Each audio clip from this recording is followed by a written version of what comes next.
يحصل اليوم للأسف في مخيم عين الحلوة، هول ما عندهم تقوى. الطرفين، أحسن نقول عم نحكي عن طرفين لا دين ولا أخلاق ولا إنسانية ولا ذرة فهم، كلهم عم بنفذوا مشاريع خارجية.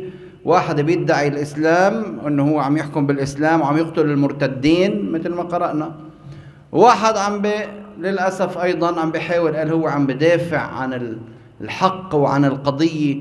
والله العظيم لو هالصواريخ انضربت هي فلسطين كنا اليوم عم نصلي بالمسجد الأقصى.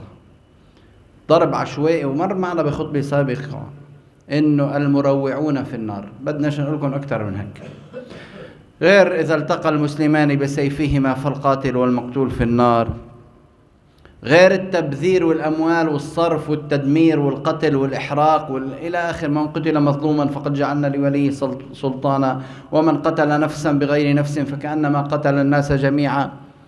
طيب كلها بس خذوا هالحديث، المروعون في النار، طول الليل قذائف، طول الليل صواريخ، طول الليل قصف. والله في إنسان عنده دين بيعمل هيك؟ فهول ما في دين، اثنينهم ما عندهم دين، ولا ذرة دين ولا ذرة أخلاق. فلذلك اللي عم يحصل فينا واضح، لا يغير الله ما بقوم حتى يغيروا ما بأنفسهم. بدنا نغير ما في نفوسنا حتى ينصرنا الله. بدنا نكون مؤمنين بحق، نكون أتقياء بحق، نكون مسلمين بحق، حتى يعطينا الله تبارك وتعالى ما وعدنا، والله لا يخلف الميعاد. بس نحن بدنا نرجع إليه، ونسأل الله تعالى أن يكون ذلك قريبا.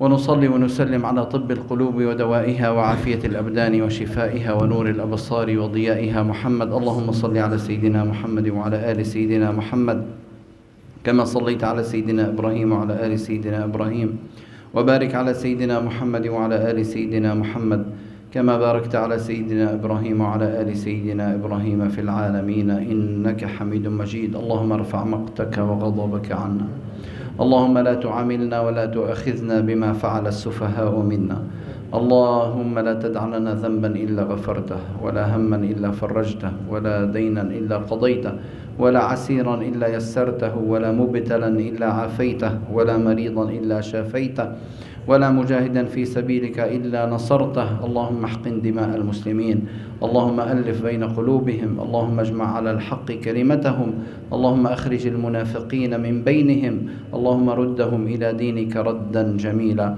اللهم طهر المسجد الأقصى من أنجاسه، وارزقنا صلاة في رحابه أو شهادة على أبوابه يا رب العالمين.